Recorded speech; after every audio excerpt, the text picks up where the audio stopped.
j'espère que vous allez bien. Aujourd'hui, je vais répondre à une question qu'on me pose assez constamment. Oh, je pense que j'avais déjà répondu dans une ancienne vidéo. Comment fixer le budget testing d'un produit?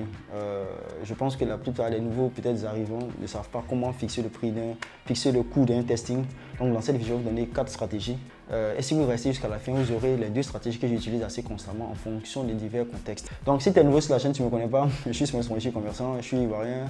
Je suis expert sur Facebook Ads, c'est mon outil de prédilection. Donc ici, je partage mon expérience, mais j'aide aussi les e-commerçants à scaler leur boutique grâce à des stratégies avancées sur Facebook Ads et aussi à des optimisations jusqu'à 20K. Donc si tu es dans le cas de figure et que tu vends un peu et que tu veux augmenter tes ventes, n'hésite pas à prendre rendez-vous avec moi, je fais un réel plaisir de t'aider dans ça. Maintenant, si tu n'es pas très bon sur la publicité Facebook Ads, il n'y a pas de souci. J'ai une formation sur le sujet, il y a une formation gratuite, une formation payante. C'est à toi de voir, tout est dans la barre de description. Donc comme je l'ai dit, on va aujourd'hui le budget testing, comment fixer un bon budget testing. Je vais vous montrer 4 stratégies. Et là maintenant, il n'y aura aucun souci. Mais avant d'aller à la vidéo, je vais vous annoncer que j'ai ma formation ce 27, c'est-à-dire que samedi, elle est entièrement gratuite, elle est limitée à 50 personnes. C'est pour les gens qui sont à Abidjan.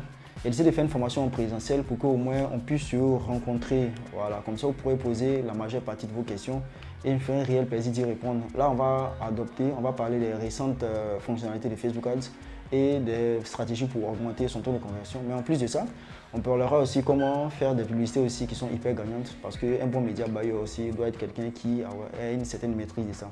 Donc, n'hésitez surtout pas. Réservez vos places dès maintenant. Je me fais un réel plaisir de vous accueillir à bras ouverts afin qu'on partage un moment véritablement instructif.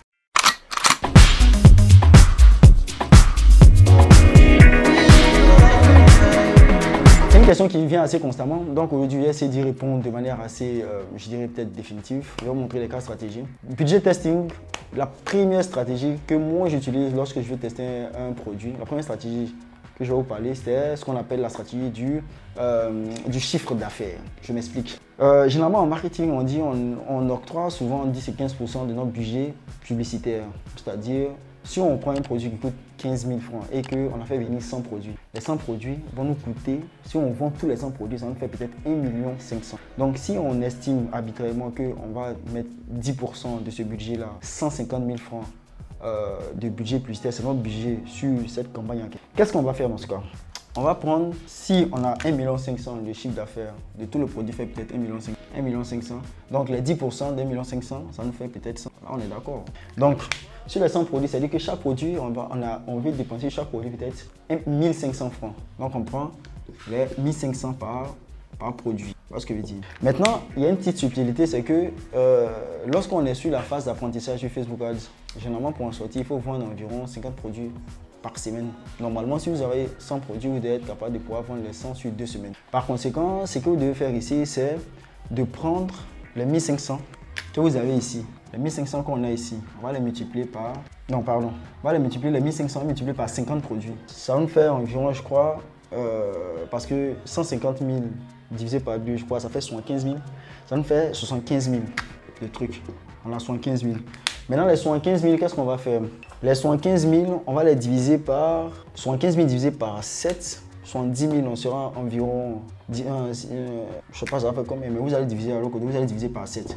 Vous allez voir là-dedans combien, ici, je ne sais pas ça fait combien, combien, généralement, ici, vous devez dépenser par jour pour pouvoir espérer vendre 50 produits par semaine afin de sortir de la phase d'apprentissage parce qu'en ce moment, Facebook va engranger. Ça, c'est une stratégie que j'appelle généralement la stratégie du chiffre d'affaires.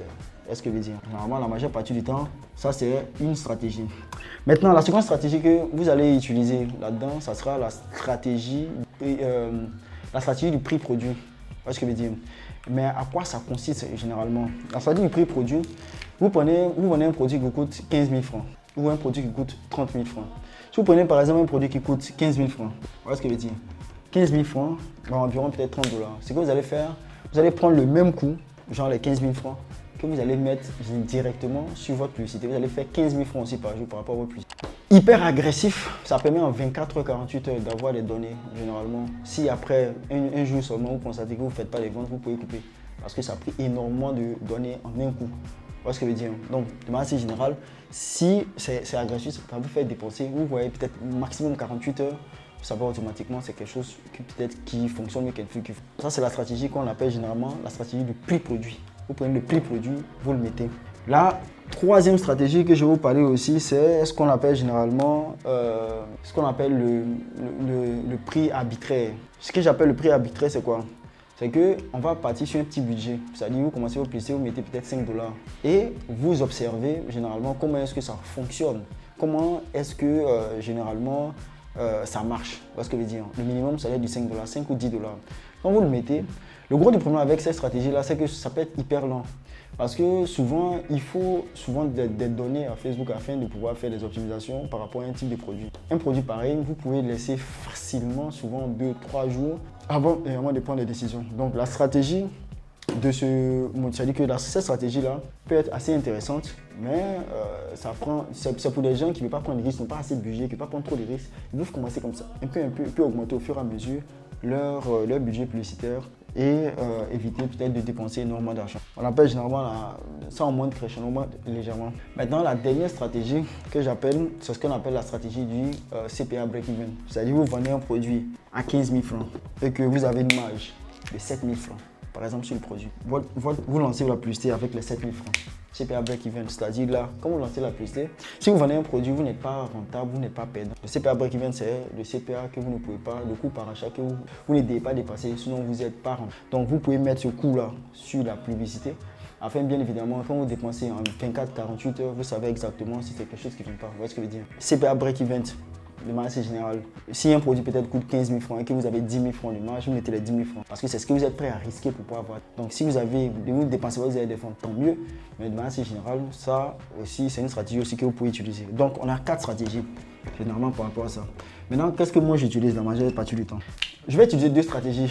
La stratégie du prix produit. Mais la stratégie du prix produit, je l'utilise généralement quand les coûts, il y a un produit que les coûts ne sont pas très chers. Je prends le cas, si je vends un produit qui coûte 10 000 francs, je prends le prix produit.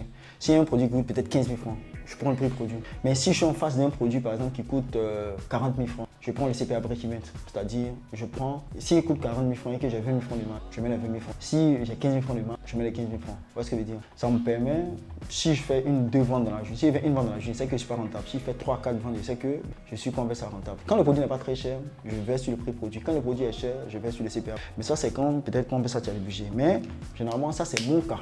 Maintenant, dans votre cas de figure, vous pouvez estimer que vous n'avez pas assez de budget. Vous pouvez aller doucement. 5 $ par jour, puis vous montez au fur et à mesure.